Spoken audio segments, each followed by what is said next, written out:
Welcome to the New Masculine Podcast. This is a place where masculine identifying people come together in community to disrupt outdated models of masculinity and together construct new models for our way forward as men. As a special note, while this conversation is between men, this podcast values all beings and seeks to create positive impacts for all. I'm your host, Travis Stock. I am a master life coach, an equus coach, which means I often partner with horses when supporting clients, and I'm a teacher. In my coaching work, I am passionate about the balance of masculine and feminine energies in each of us, regardless of gender. I seek to help others nurture a relationship with both types of energy, which often leads to a greater sense of wholeness. And yet what I found in my work with men is that many of us have been taught messages about what it means to be a man by first teaching us to avoid anything that is associated with the feminine. That avoidance leads to few experiences of intimacy, emotions outside of anger, vulnerability, or even a sense of belonging. Striving to comply with these models of masculinity has many of us feeling isolated, ashamed, unworthy, afraid, angry, and depressed. That's why I started this podcast, to bring men together who are ready for something new, something more whole. My next guest is doing his part, often in unexpected ways, to demonstrate clearer ways to be a man than his past provided for him. Gizmo Pickleball describes himself as a father, an introvert, and as a mentor. Some intense life lessons have shifted Gizmo's values around masculinity and what it means to be a man in pretty substantial ways. As the father of a 6-year-old son, he puts emphasis on raising his son with different ideals of masculinity than he internalized growing up. He also uses his platform as a professional pickleball player to model for children how to be true to yourself rather than choosing an identity just to fit in. He does that through kids' clinics, motivational speaking, and even the way he dresses on and off the court. Gizmo has an important story to share, and I'm so excited to have him be a part of the new masculine conversation. Thanks for joining me, Gizmo. Thanks for having me. It's definitely a pleasure to be on the show. Yeah, so we got connected through a mutual friend of ours. I mean, you, another pickleball player in the world that you come from. And so I'm super excited that the connections I'm making through this podcast continue to bring about new connections and bring new people to this conversation.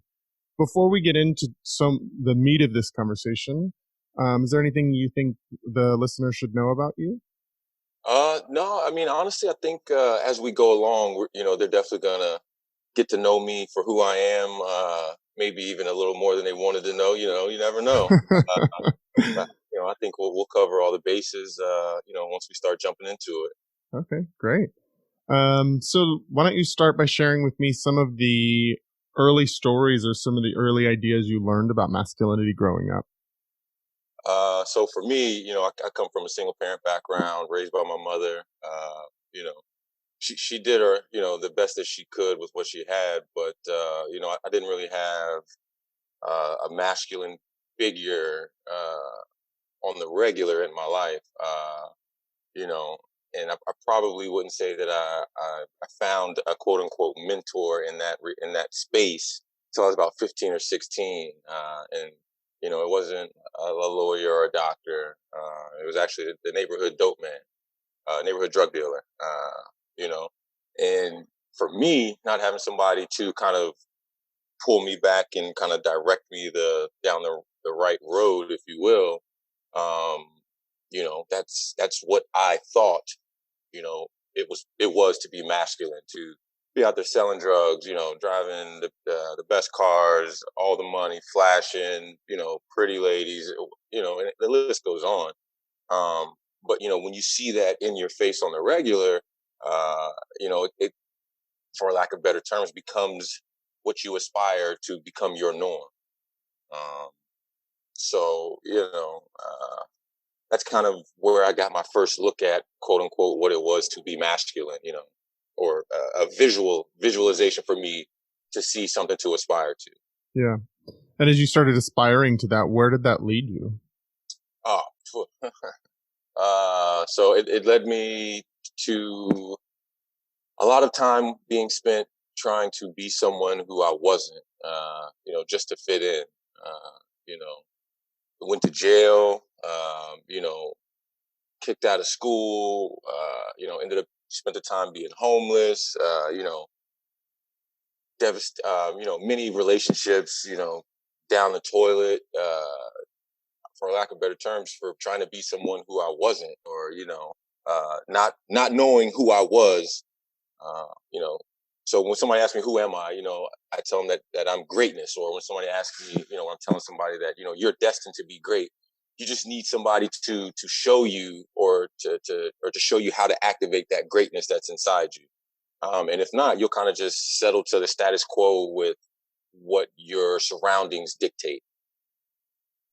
Yeah, I think that's why I'm really drawn to having you as a part of this conversation, because you and I both share that aspect of really wanting to mentor others and to be that force in someone's life that says you are great, and to help nurture that in someone.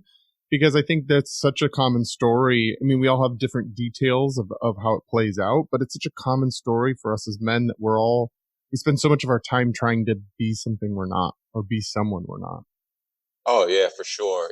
I mean, and even to this day, I still kind of find myself falling back on that habit, because that was my habit for so many years. Especially breaking into pickleball. I don't fit the pickleball mold. I've Yeah, you're never, definitely not what I think of when I think of pickleball. like I didn't grow up in a country club. I never played a racket sport. There's honestly not many African Americans that compete on a local level, let alone a national level. Um, there's not many. I think I can think of one other one who has dreadlocks that plays. And I'm from Virginia. He's from West Virginia. I wear cheeseburgers on my clothes. I wear pink tights and a blue jersey. And I mean, but that's kind of why I do it, to tell anybody, as long as you're happy, and as long as you feel good, and as long as you feel that you're being true to yourself, I mean, what anybody else thinks really is irrelevant. You know, Yeah, totally. everybody's got their opinion, but does their opinion take food off your table? Does their opinion take the roof from over your head? Does their opinion keep your bills paid? And there's a list of other questions that you could ask yourself, and if the answer to the question is no, you just got to take it with a grain of salt, and it is what it is. Yeah, totally. Well, I'm really curious. You were just sharing that you sometimes find yourself slipping back or struggling to sort of maintain that forward moving direction of the new ideals that you have around masculinity. What do you find to be the most challenging parts to stay away from, or to that you keep falling back into? So for me, I'm like a 4.8 or 4.9, and the pro division is technically 5.0. And I like to play up. There was, you know, once when I was playing at the New Jersey Open, and after a match, like I felt myself. We ended up losing, but we didn't lose badly. But I felt myself wanting to go ask the competition who we just lost to, "Do you think that I have what it takes to play at this level?" When in reality, their opinion doesn't matter. Whether they think I can play at this level or not, that's absolutely irrelevant.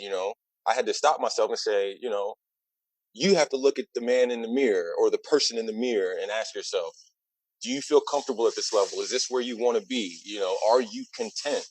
And that's really the only opinion that matters.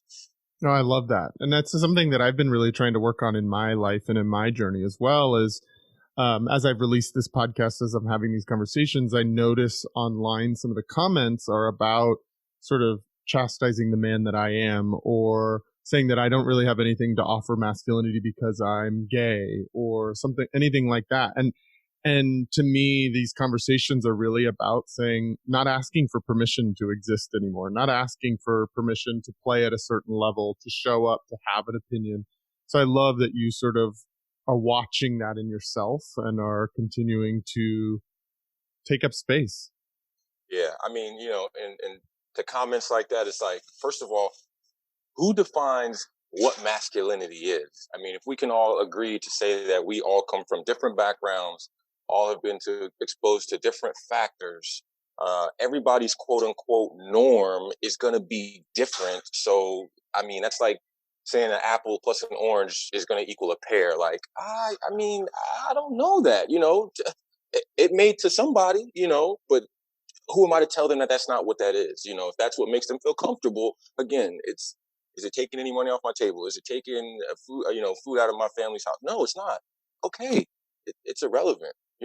Plus they say that if you're a gay man, you don't have any.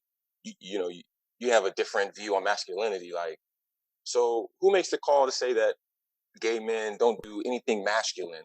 First of all, that's up to it's in the eye of the beholder. Like, that's it blows my mind that people take their time out of their day to just bring so much negativity when really they don't even have a dog in the fight.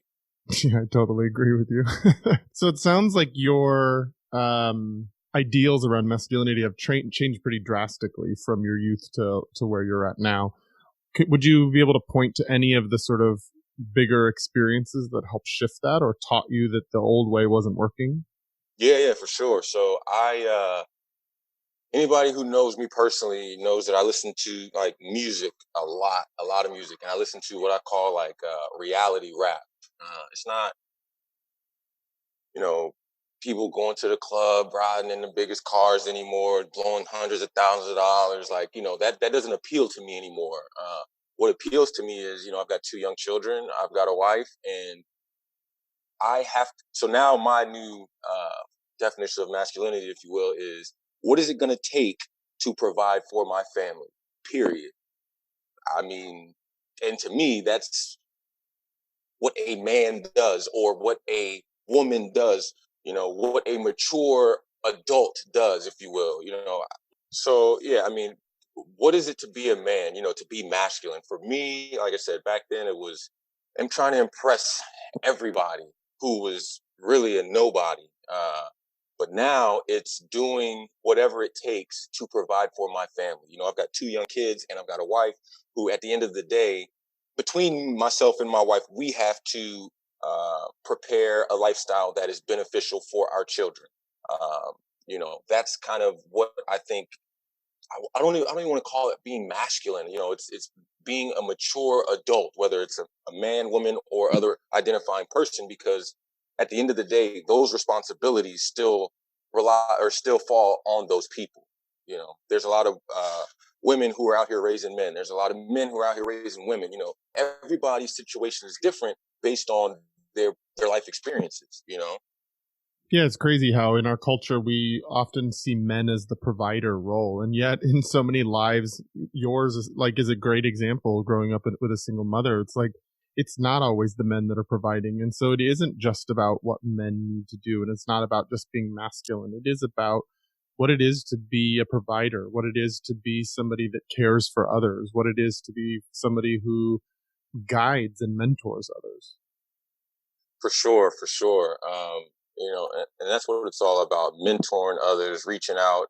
Because if there's a lot of things that are multi-generational. You look at families that are lawyers, doctors, or physicists or chemists. It doesn't just usually start with one person saying, "Hey, you know what? This is what I'm going to do. I'm gonna go be a biologist or whatever, or I'm gonna be a lawyer." Usually it's started as a kid where you're sitting at the family dinner where mom's a lawyer, dad's a lawyer. All right, so you're hearing the conversations and you're around it and you're immersed in it. So that becomes your norm. So once you become of age and you start looking at what you're gonna do with your life, you've already got a solid foundation of real life experiences that you were actually in the presence to hear, and you're like, you know what, mom's a lawyer, dad's a lawyer, you know what, I'm gonna be a lawyer. Um so like that's the good part of it, but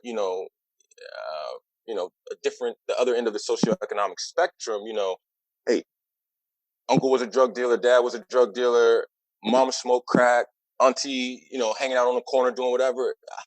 Well, you know what, this is my norm. So this is what I'm going to do because it's normal to me. Being a doctor is not normal to me. I don't know any doctors, you know? And I think that it takes that one person, again, male, female, or otherwise identifying person, to step in and be a positive role model or mentor to as many people as they can to help break the cycle, break the mold. And it's not easy, No, it's definitely not. absolutely. And did you have somebody that stepped into your life that helped you change that, or were there experiences that helped you switch from the model that was sort of given to you into the model that you have now? I just got tired. I mean, I absolutely just got tired. I mean, back in 2006, I was shot 4 times. I had a lot of cash in my pocket. You know, what? Over 3 months, I had 9 surgeries, a finger amputated, my femur was blown out, so I got a titanium rod in there. I mean, I'm not even gonna lie. As soon as I got released, I went right back to the streets because that's all I knew. So, I can't say that I had a specific person or role model step in and kind of say, hey, you might want to take a look at things and slow down or switch some things up. No, I didn't. Like I said, I just got tired. I got tired of, you know, up all hours of the night, constantly looking over my back, wondering, who's a friend, who's a foe. Like, I got other stuff to do, and again, I guess you could say the one thing that kind of got me out of that is still trying to impress somebody. There was a girl that I was trying to impress, and she was volunteering for the fire department, and she's like, "Oh yeah, I volunteer." And I'm just like, "Shoot, I can do that too." Like if you're doing it, I can do it. I, get to spend more time with you. So I sign up, start doing the classes, and then like a month in, she quits because she's moving, and I'm just like, "Oh." Well, all right. Well, I kind of like it, so I'll stick with it. So I would say the fire department definitely helped kind of settle me down, if you will. 'Cause I know I like helping people, and that's definitely what we did. Through 911 service. I volunteered for 10 years, and then I ended up working as a paid firefighter paramedic for 2 different jurisdictions. Um, so yeah, I guess that would be the one thing that kind of settled me down the most. But again, I was still chasing after somebody to try to impress somebody. You know, Well, whatever gets you there. What was it about the fire department that created some shifts for you? Were there parts of it that really taught you new ways of being? no, I didn't know what I was doing. I mean, I was kind of just floating through life, absolutely doing nothing. Uh, and like I said, I mean, my whole life I knew that I liked helping people and giving back and being a servant, and that would be the only thing that I could do. So I mean, it fit for me, and I mean, I helped numerous amounts of people, through the fire department. But once I found pickleball, knowing that I could break into different arenas as far as different communities and being able to talk to different demographic than the normal pickleball community, I knew I was going to build many more lives playing pickleball and traveling and spreading the word about that. Yeah, so tell me about what that transition was like for you between being a firefighter into pickleball. So I definitely got more sleep. That's for sure. Working 24 hours on, 48 hours off. Um, it could be tough. Some nights you don't sleep much, if at all, up and down, up and down. And then, I was actually at work. We were at the gym. Everybody was in there lifting weights.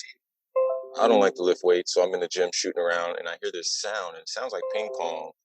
And I'm like, okay, I played a little ping pong back in the day, so I like peek around the corner, and I see 3 nets set up on the gym floor, and I see a bleacher full of more mature folks. And I'm just like, what in the world are they playing? Like mini tennis or something? So the lady's like, this is pickleball. Let me show you how it works. And I say, that's all right. I'll just watch y'all. So I was off work for 2 days. I went back to work, and then I'm shooting in the gym again, and I hear the same sound. So I peek around the corner, and the lady sees me peeking around the corner. She's like, "You don't get a chance. You don't get to look twice without at least trying it. This is pickleball. Let me show you how it works." I mean, she literally grabbed my hand and put a paddle in my hand and said, "This is pickleball. Let me show you how it works." And then I literally hit the ground running. I fell in love with it. Literally love at first sight. Started playing 4 or 5 days a week, multiple hours a day, driving DC, Maryland, Virginia, all over. And then it got to the point where I was like, you know what? I can help so many more people playing pickleball. If I start traveling to tournaments and doing other types of outreaches. And I said, you know what? About 6 months in, I said, you know what? I put my paperwork in. I'm done with the fire department. You know, I've been done 12 years, 13 years total, and I was just like, you know what? It's time for me to move on. And since then, you know, in the past 2 years, I've sort of made my dream come true to become a national touring professional pickleball athlete. I mean, I still got lot more room for growth. And then this year, I'm actually looking to go international. So it's been a wild ride. Let's just say that. Did you find when you were in the fire department, did you find that there were sometimes some of those more outdated models of masculinity? I have a friend that is in the fire department, and we talk a lot about how sometimes there's a lot of like hazing culture, or there can be a lot of sort of that frat boy kind of behavior with each other. But then there's also this really strong balance of service and helping others. And so what I've heard about some of the stories is that it can be a bit of a mixed bag in terms of the kinds of men that are there and the kinds of behavior that's acceptable. What was your experience in that? Yeah, so I mean, you get both sides of it. I mean, as the rookie fireman, I mean, you definitely kind of get run through the ringer. You know, that kind of just comes with the territory, if you will. You know, nothing over the top and nothing, you know, meaning any malice. But then again, you know, you've got you've got the other ones who kind of take it to the extreme. Both of the career departments that I worked for, I was only the third African American to be employed by them since 1958.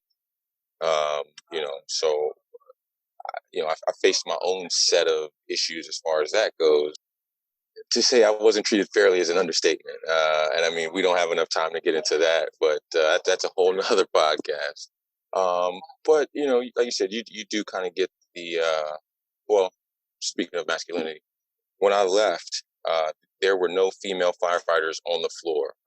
It was an all male department from the fire chief all the way to the newest fireman. And the only female that worked in the building was the assistant to the fire chief.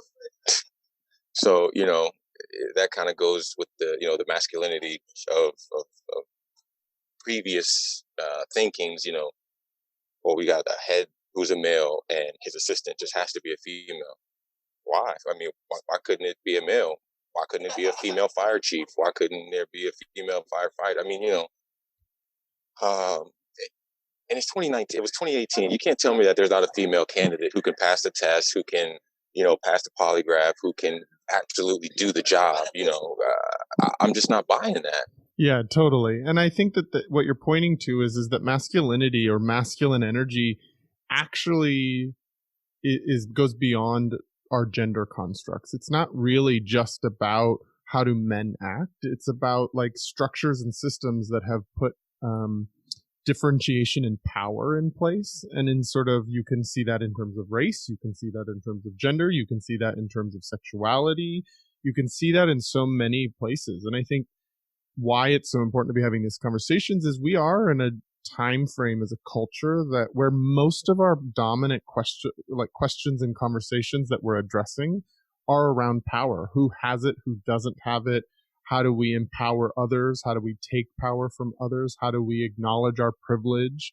And so I think that it's interesting to look at some of those structures and systems. In this case, we're talking about sort of firefighting as being one of those places where there is such an intrinsic value of helping others, but there's still some of those systems that keep people out of power and that keep people from being able to rise up in the ranks or to better themselves. And I think that's where you get to the differentiation between really wanting to help people and doing something for self service, if you will. Totally. You know, like yes, I'm helping people because I want to be the chief. I'm helping people because I want the recognition. I don't know that that's necessarily well, in my opinion, again, everybody's got their own opinion. That's not the tactic that I take. My thing is I want to pour into as many people as I can because I want them to reach their fullest potential. And that will give me the greatest joy. You know? Well, I love that you're pointing that out because to me, that's one of those sort of outdated or immature versions of the masculine. It's about me. It's about feeding my ego. It's about me rising to the top rather than the sort of collective or the pouring into so that you can reach a lot of people so that it's about the betterment. It's not about the achievement. which is sort of Right. that outdated masculine that I'm sort of trying to help steer us away from. And so I love that you just Right. naturally get that. Well, so I mean, we're getting personal. I'll even take you one further. So, when I was working for the fire department, give or take, I'd say roughly around $70,000 a year. What I saw, it's not the most money in the world, but it's absolutely not. I wasn't scraping the barrel. I've been with I was with my girlfriend at the time for maybe 4 years. And when I left my job to chase this dream to be a professional pickleball athlete, I went to the Texas Open 2 years ago, and before I left, I said, if I go to this tournament, when I come back, I will not have a job, which means I was not going to be working as a firefighter anymore. I was going to have to pretty much be on the grind. Like, this is what I said I want to do. Like, now it's time to make it happen. You can talk the talk, but now it's time to walk the walk. And I mean, I lost much sleep. But without hesitation, my wife said, go, you know, or again, girlfriend at that time, we ended up getting married shortly after, but she said, just go. Like I believe in your dream. When I was a fireman, she was still the breadwinner of our household. She made more money than me. So, I'm sure that played a little bit of a part, versus if I was the breadwinner. But again, that's still getting outside of that old school train of thought of the man's got to make the most money in the house, the woman's got to be barefoot and pregnant in the house, cooking, watching the kids. Like, I mean, for lack of a better terms, when I'm not on the road traveling for tournaments, you know, I get my son up for school. I get him to the bus. I go pick him up. I go to all of his school events. I go field trips. I, do homework with them, play pickleball. Like, I do as much as I can with them, because I know that my wife has an hour and a half commute each way to work without traffic 5 days a week. So the more that I can take off of her plate and pour into her life to make her life as easy as it can be, I know that in the end, it's going to, make our overall life that much better. And I've got no issues with that. Well, it's interesting to me, like as I listen to the stories of your life, it's actually women that have had big roles in your life. It's your mother, it's the girl that got you into firefighting, it's your wife giving you permission to actually go follow your dreams. It's the woman that taught you pickleball or put the first pickleball paddle in your hand. It's these women that were a part of huge shifts and changes in your life and that were actually providing that space for you. For sure. I mean, like, I honestly don't know what a positive male role model looks like. I've got a few now, but it's a motivational speaker, Eric Thomas. He's one of the guys who also helped change my life as far as, he's always talking about, pouring into people. You can do, you can be the best thing you want. You're excellent. And he talks about stories, in his day-to-day life too. Um, I mean, and he was a high school dropout, single parent background, but now he's got his PhD. He's traveling around doing tours and conferences and, self betterment. And when I say self, it's not self, it's pouring into your environment around you to make your entire environment better. He goes to schools, speaking with kids. So now I've started going to youth detention centers. I've started, doing motivational speaking for kids because I mean, if I can, like, I know the road that I went down as a misguided youth, and if I can help deviate that path for at least one kid, it's all this time, effort, and hours that I've put in thus far, and that I'm going to put in, and me quitting my job is going to be worth it.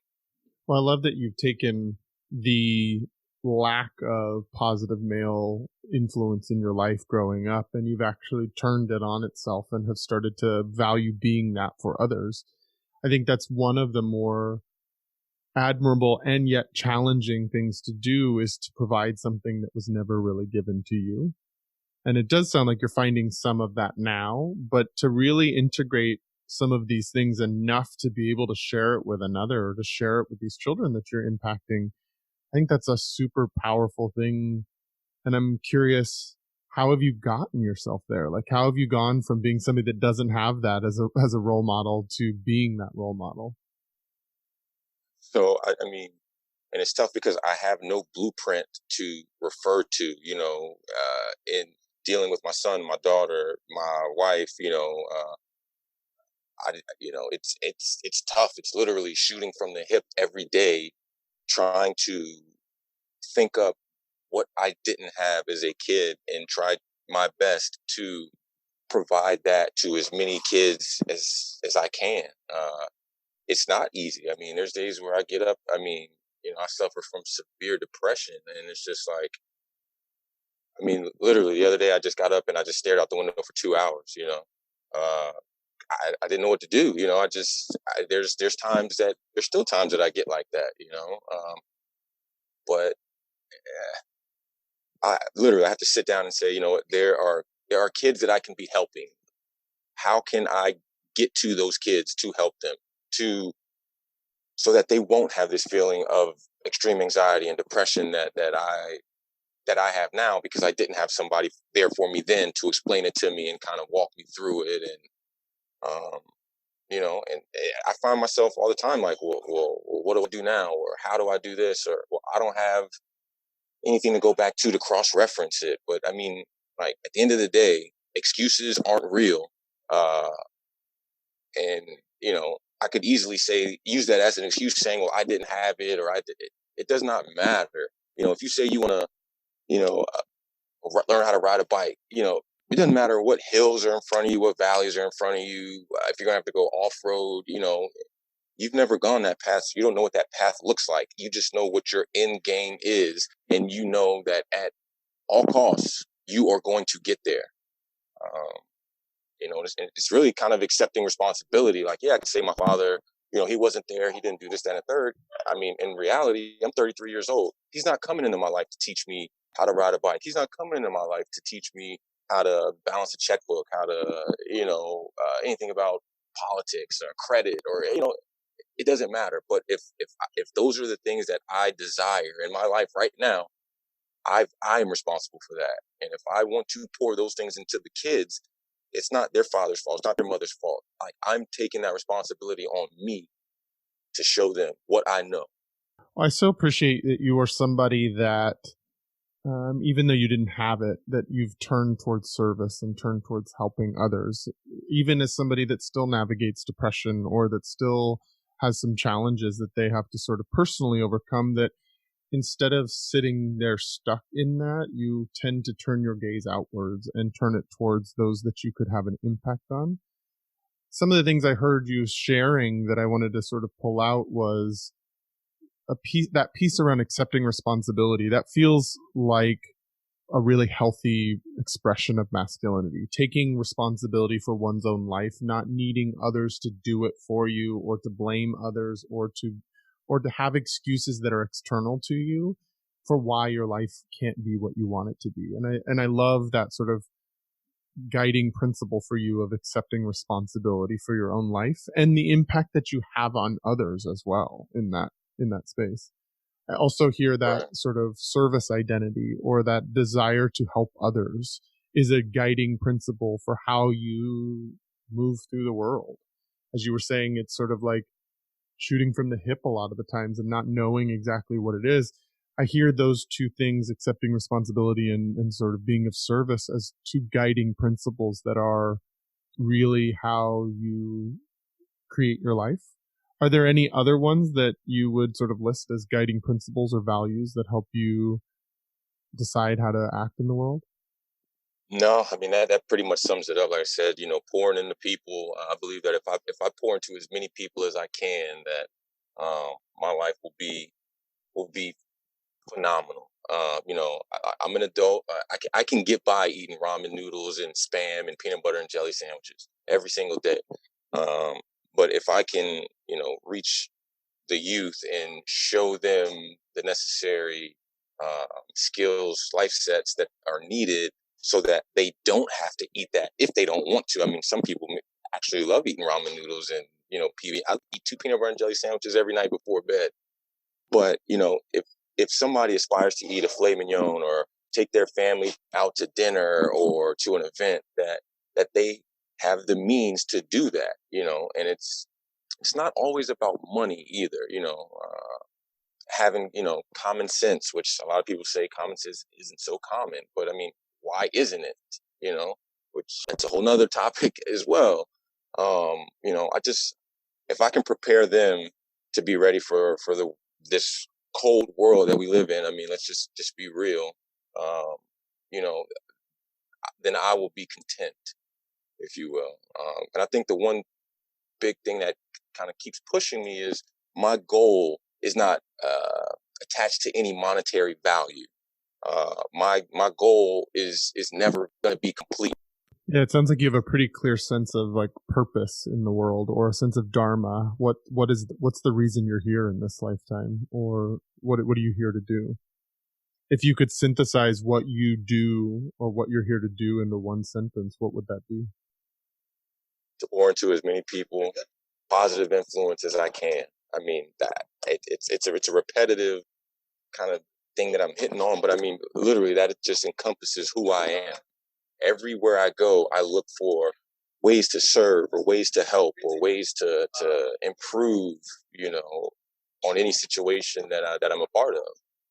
Anybody can be negative, anybody can think negative, and it's so astonishing that once a negative thought pops into your head, how slippery that slope is, and I mean, it could literally change the outcome, the outcome of your minute, your hour, your day, your week, your year. How much time do you really want to devote to being negative? Because then it's either going to run its course or somebody's going to pull you out of it, or but at that point, how much time have you really wasted? And you can't get time back. It's our most valuable asset. So Well, I hope you keep repeating that. I know you said that you're becoming repetitive, but it's something that I don't hear a lot of men talking like. It's something your desire to pour in a positive influence to as many people as possible. Like that languaging itself, that's not tied to finances, that's not tied to your achievement as a person. It's actually more about the service that you can have for others. I think that's a really important model and a really important uh, way of looking at the world that I think we could all benefit from. yeah, for sure, for sure. So like I just try to use the platform that I've been given now, through social media, through traveling, meeting different people at tournaments. I like to write up different stories, along my travels, and every tournament I go to now, somebody's saying, I love your positivity. I love what you're doing for the youth. I love everything you bring to the sport. And that's because I just try to stay as positive as I can. I mean, don't get me wrong. I've got absolute, well, I won't say bad days. I've got bad moments where I've got to pull myself out of it. And sometimes there's no rhyme or reason to it, but as long as I have more positive days than more negative, than the amount of negative days, I'm gonna end up on top. Well, I appreciate you sharing the vulnerability also of not only having a platform and the successes that you're having, but also acknowledging that there are challenging moments and that there are challenging days and that depression is real. I think mental health is something we don't talk about with men very often. And I think it's really important that men feel free to acknowledge that sometimes I don't feel strong. Sometimes I feel weak. Sometimes I feel scared. Sometimes I feel like I don't know what the hell I'm doing in this world. And so I really appreciate that, not that you talk about sort of the ideals and the mission of your life, but you also acknowledge the reality of being a human, that it's hard sometimes and that it's challenge. Man, like I said, if we had enough time to get into it, hey, you want to do a mental toughness, or just like really talking about mental warfare, and just yeah, I'm your guy. I mean, I tell you what, like I said, I suffer from PTSD, separation anxiety, you know, always, like I said, trying to fit in. Like I said, to this day, I still face that, and I probably will to the day I die. Honestly, just because I've been so scarred in the first 30+ years of my life, but again, it is still up to me and well within my my right, if you will, to live the best life that I possibly can while I'm here on this earth. Again, I could say, oh, it's my dad's fault, or oh, it's my mom's fault, or oh, it's this. That. Yeah, okay. At the end of the day, playing the blame game does nothing. It doesn't expedite your process. It doesn't. do anything but keep the brakes applied on what you're trying to accomplish. It's not until that moment where you accept responsibility and say, you know what, I don't care whose responsibility it is. I don't care if it was my dad's. I don't care if it was my mom's. I don't care if it was my aunt. It is now my responsibility. And how much effort am I going to put forth into it? And it's not gonna be easy. You know, a lot of people, they'll try once or twice and they're like, oh well, that's hard. Yeah. If it was easy, everybody would do it. But in reality, it's not. It's going to be probably one of the most difficult things you can do. But you have to think about what your reward is going to be. You've got to keep that end game or end goal in sight, no matter what. When I first started playing pickleball, about 2 months in, my mother was found unexpectedly, deceased in a hotel room. Like, yeah, that sucked. I mean, especially being raised by my mother, like it literally felt like, okay, what now? It's like everything I was taught in life. It's like, yeah, it doesn't matter anymore. Like what next? But I still set out to become a national touring professional pickleball player. So I could either slip into the dark abyss of, oh, why me? Why my mom? Why this? Why that? Why that? I had to, I don't know if you want to term it, be masculine and come together for the family, but I had to do, again, the mature adult thing. We handled the services, whatever, but I had to get back to my goal. I had to get my goal. It was still my goal. It was never shifted to, oh, now that's not my goal. No. Now I need to get back to the goal and hit it even harder if I got to. I'm so inspired and impressed by you as a person. There's so many things and challenging experiences that have happened in your life that could be excuses for why to not follow your mission and to not follow what you see as your goal. And yet the fact that you continue to return to that is just a testament to your sort of inner strength. And I hope that there are others around you who can be a support system for you in those moments of weaknesses. Because I don't know that a lot of us as men feel that we have that sort of safety net of the people around us that can catch us when we're struggling. We think we have to be the one to pull it together all the time. And so I hope that exists in your life. No, I don't talk to many people. I'm the type, I usually just stay to myself. But again, it kind of goes back to the masculine ways that I was taught growing up. It's, you just don't talk about it. You figure it out, and I'm not going to say that works the best for me. I've been known to fly off the handle once or twice when it just enough is enough. But I think that's why God gave me a 10-acre farm, pickleball farm in Virginia, and I've got turkeys. I talk to my turkeys every day. I go out there and hang out with them. I've got, chickens, a mini donkey, some goats. I've got a pond. So, I can just go out there and just literally I won't say do anything, but I'll say decompress. I feel like that's just as beneficial for me and my mental as paying money to go to go sit in somebody's office who's trying to tell me about my problems when they haven't even got their problems figured out. Don't get me wrong. There's some people who are that's the way that they decompress, and it's not for me to judge them. That's just my opinion based on my past experiences, because I went that route when I was younger as well, and it didn't work for me. Yeah, and I think there are different ways in which support can pour into each one of us, and I hope that at some points in your life that you get to feel the same amount pouring into you that you pour into others, in terms of the support and in terms of the guidance that you give to others. I hope that continues to be a part of your journey, because I think that that's something that I personally really want to encourage other men to do, is to find others to be vulnerable with, to talk about what's challenging with them, to not isolate in the struggle and in the pain, but to find, in whatever way it looks like. It doesn't have to look like a therapist. It doesn't have to look like a coach. It doesn't have to look like a professional. It can be just your peers. It can be somebody you listen to, like the motivational speaker that you listen to. It can be those people that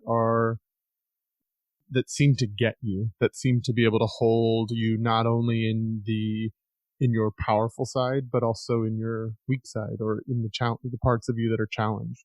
Yeah, I'll probably never let anybody get that close to me, but we can all hope. We can we can all hope, in a perfect world that that person or people or group will come to my rescue and be my knight in shining armor. But you know, Well, it's for sure a hope for me. yeah, I appreciate that. So tell me, I'm really curious about the parts of you where you go and work with kids and do motivational speaking and free kids clinic. What are some of the messages you try to pass along to the kids you're working with? So, like I said, when I walk in, I had a motivational speaker come to my school when I was younger, and he didn't look like he was from where I'm from. He didn't look like he had the same issues that I went through. He didn't, absolutely. I mean, he had a suit and tie on. I mean, probably $500 shoes. Again, problems that I could never relate to. So, immediately since he came in, I tuned him out. Like, yo, you're not about to tell me anything that I don't know, because you never walked in my shoes. So, for me, like, I'm a chameleon. I can adapt to any environment. I can fit in with anybody. I can talk to very prestigious people, or I can chop it up with the kids on the block. I mean, that's just who I am. And I think that paired with what I look like when I walk through the door, paired with what I have on when I walk through the door. I mean, like, literally, this is just how I go. I don't put on a suit. I don't put on a tie. I don't try to be anybody I'm not. I'm going to come with you, and I'm going to give you, I'm not going to tell you that you shouldn't do or you can't do something. I'm going to tell you that you shouldn't. And if you do decide to do something, this is what happened to me. You know, um, one of the few interactions that I've had with my father, I was like, I don't know, 16. I think my mom caught me smoking weed, and she's like, I'm gonna call your dad, this, that, and the third. So she calls him, and he's like, yeah, like, why would you want to smoke weed and blah blah blah blah. I would never smoke weed, and again, him trying to be masculine, like, well, why would you want to put something in your mouth and this, that, and the third? And I'm just like, wait, what? Like, I guess that's one way you could go about it, but my mom also told me that my father almost got kicked out of the military for smoking weed. You know what I'm saying? So it's like, so immediately I look at him as a hypocrite, and anything you say to me now is shut off. Like, I don't want to hear nothing else you got to say. Versus, I would have rather him come to me and say, look, bro, like, I can dig it. There's some good herb floating around. I can dig it. You want to chop it up. But if you do that, let me tell you my past experience. I feel like that would have resonated with me 100 times more, and I probably would have been more apt to listen. So, that's the approach that I take. I don't take the, well, you shouldn't do this, and no, I did this, and this is what happened. There's other ways to go about it. You lead through the example of your story. Yeah, for sure. I think that's why these conversations on this podcast are so important to me, is because I want to share the stories of the men that I keep finding in the world that are trying to do it in a different way, because our stories are powerful. Our stories can teach us a lot about, and teach others a lot about, how to avoid certain things, or how to move through certain things that feel culturally unacceptable for us. And so I'm really grateful that you are spending your time working with kids. It's a special place for me. My background is in child welfare and in social work settings, surrounded with children. And so to know there are people out there that are trying to shift the way that kids are growing, especially, I think it's really important with young boys to be teaching them new ways and showing them what can happen if they go down certain routes. And I think that you showing up in that way is a really powerful influence on their lives, and that you don't seem separate. You're not wearing that expensive suit. You're not trying to be something that they can't relate to. No, no, no. And I mean, like, there's the Baltimore Classic. It's a tournament in the Baltimore Country Club. It's local. I really don't support much local in the pickleball scene, because I don't feel like they support me. But again, that's a whole nother podcast. But they have a rule at the country club that you have to wear like 90% white. And the past 2 years, I went to the tournament, and I mean, I literally had to buy new clothes because I don't own a white collared shirt. I don't own white shorts. I don't own, white tennis shoes, whatever. So reluctantly, I did it. But I've got a saying: look good, feel good, play good. I felt like I had a monkey suit on because that's not who I am. I was changing who I was to fit in to play this tournament.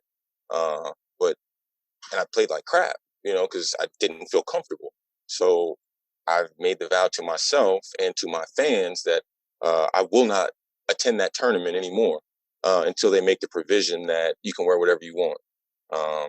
Because I didn't quit my job to conform to anybody. I quit my job to be true to myself. I know that clothing and what you wear is a big part of your sort of brand and how you show up in the world. Can you describe a little bit for the listeners what your choices are in terms of the way you dress? Yeah, for sure. So I've got about 10 different sets of clothing. I donated all of my regular clothes. I've got pink, blue, green, yellow, orange. All very bright colors. To some that may not be very masculine, but again, that's the old style of thinking. So I wear, cheeseburgers on all of my clothes, my leggings, my shorts, and my jerseys. My sweatshirts have cheeseburgers on them. I wear steampunk glasses. I've got dreadlocks. Like I said, mismatched shoes.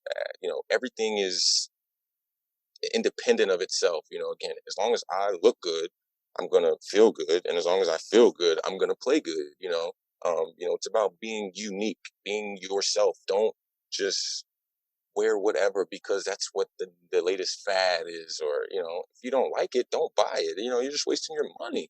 Everybody wants the new Jays, the new LeBrons, the new KDs, the new whatever it may be, and I mean, you don't want that because you want that. You want that because society tells you that you want that. Yeah, That's trash. That's it's trash. it's totally how these things catch on. And is that a Yeah, part of the message you share with kids?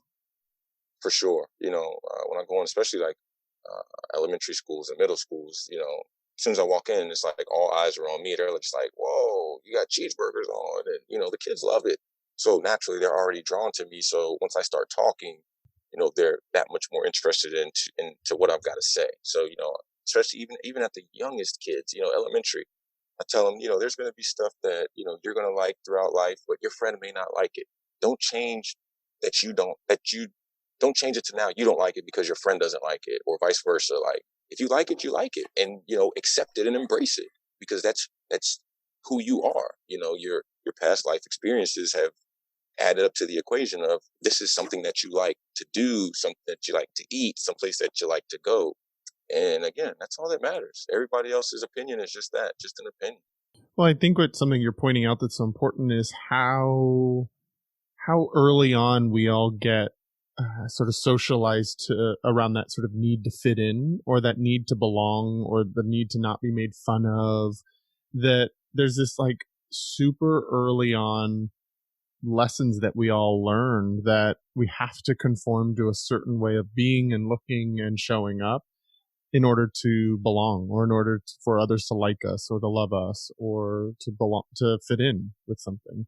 And I love that your message is be who you are, and that's where you fit in.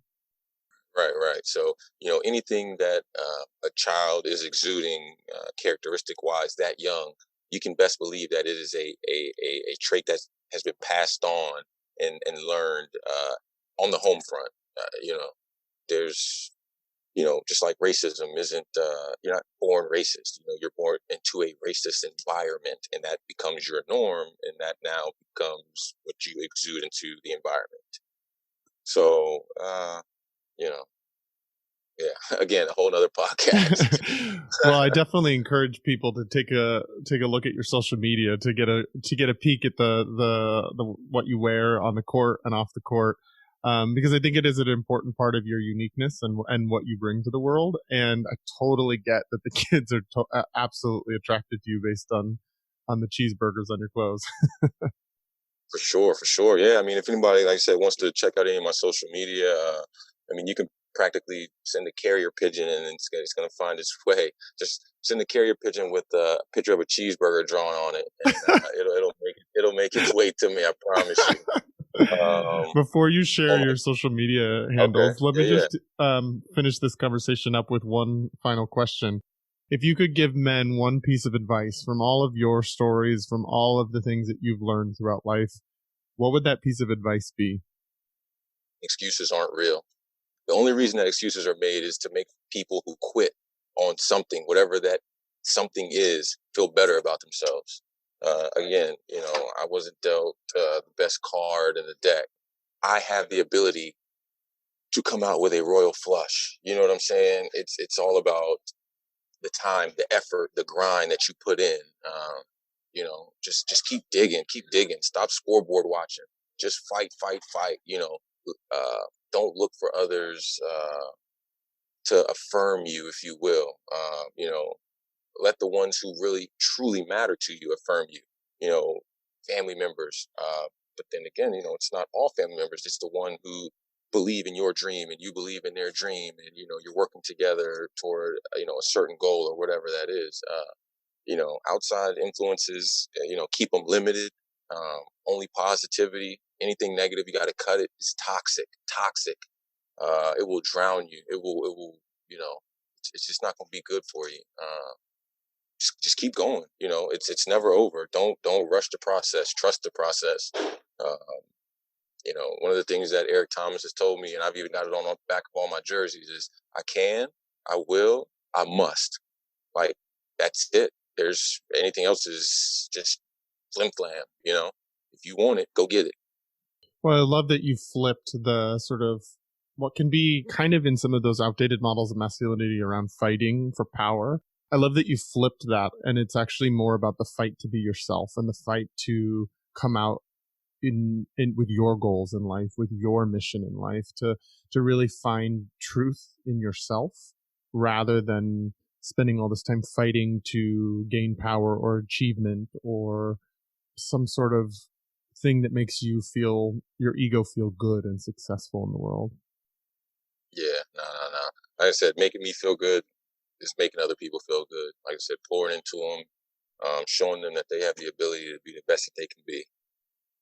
Well, I'm super inspired by everything that you shared today with us, and I so appreciate the man that you are and the man that you are teaching yourself how to be, even though you didn't really have those models. One of the things I like to say is that my favorite people in the world are the pivot points in their family generations, the people that say, yeah, that way's not working anymore, and I need to find a new way, and I need to find it on my own, and that they're the trailblazers of their families and of their lineage that say this isn't working, and I'm gonna find the way that does work for me. For sure, for sure. And again, it's not going to be easy. Just you got, Totally not. there was the guy Eric Thomas. He's done a speech, and the takeaway from the speech is, when you want to succeed as bad as you want to breathe, then you'll be successful. You know, um, it's deep. It's a few words, but I mean, it's really deep. And he uses the analogy of, somebody being dunked underwater, and they asked him, what did you want to do the most when you were underwater? And obviously the answer is breathe. And it's that's how bad you have to want success. Because if you don't, there is somebody who wants it that bad, and they're going to pass you by. Yeah, well, thank you for bringing up another man that you look to in your life that is holding some more of those sort of new masculine traits that is motivating others, is pouring into others the way that you value. Because I think that's something that many of us need is more people outside of ourselves that we can see that are really stepping into that. Some new models of masculinity, more archetypes of something new. And so I appreciate you bringing forward his name and his information so that other people can check him out too, because I just think that's really important, is that we keep seeing more and more kinds of men out there that are doing that, and that you're sort of bringing home the concept that you have to want success, like breathing, but success doesn't have to be in that sort of monetary way or in that sort of power kind of way. It happens in you finding what your mission is, what your dharma is, what your purpose is. There you go. What is your why? Love that. So if people wanted to continue connecting with you on social media or any other ways, go ahead and share any of the information for how they might do that. For sure, for sure. On Facebook, my personal Facebook is J Hall. It's JayHall. And then for the Gizmo Pickleball, it's Gizmo Pickleball. You can just type that in Facebook. And then on Instagram, it's Gizmo_Pickleball. Like I said, I also own a small farm in Virginia, Pickleball Farm. There's a lot of shenanigans that always goes on there. You can check out some of my turkeys, which have actually gone pretty viral. A couple 100,000 video hits in the last couple weeks. I think that's pretty much it as far as social media. I mean, you get gizmopickleball.com, gizmopickleball@gmail.com. I mean, literally, I've got the whole Gizmo Pickleball anything sewn up. But yeah, no, reach out if you got any questions. Hit me up anytime with any questions. I always tell people, especially who suffer depression, you don't know what time it's going to happen. But if you need to find yourself in a time with somebody that you need to talk to, just reach out. I'm here. I'm a normal person, and I'd love to chat with you. I'm not hard to find. That's for sure. Well, thank you for being one of those men that offers yourself so generously to others, and offers to be in that support space and in that just sitting next to someone when they need some support. I think that is just a super powerful thing that you're offering. If people want to connect with me, they can find me on my Instagram at Travers03. You can also reach me on my email at travisstock03@gmail.com, or you can reach out directly at my website at travisstock.com. Gizmo, I'm so grateful that you joined me for this conversation. I'm so grateful that we were connected by a mutual friend and that you get to add your voice to this conversation. I think what you're sharing is super important, and I hope lots of people really resonate with your story. Awesome, man. Like I said, appreciate you having me on, and the pleasure was all mine, my friend.